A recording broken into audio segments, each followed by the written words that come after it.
Dāmas un kungi, vārds tiek dots kustības katolisms, tas ir forši iniciatoram, kardinālam Glikam.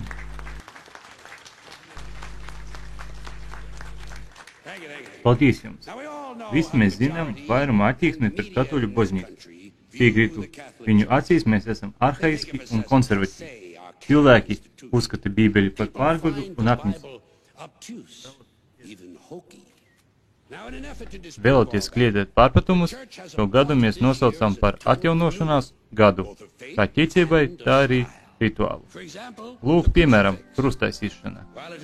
Jā, tas ir sens ticības simbols, taču svētā baznīca nolēma nomainīt šo atpazīstamu, bet ļoti drumu glābēja tēlu pie krusta. Jēzus nācis uz zemi nevis, lai skumdinātu mūs, viņš nācis palīdzēt. Jēzus iedrošinātājs.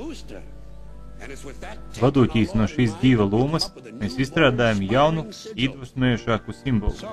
Es priecājos jūs iepazīstināt ar pirmo no daudzajiem šogad ieplānotajiem kustības katoļisms, tas ir forši jaun ievedumiem. Draudziņš Jēzus.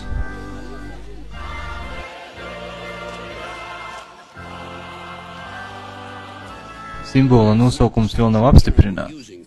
Tas ir tikai darba variants, bet tomēr paskatīties. Kāds foršs tipiņš. Draudziņš Jēzus.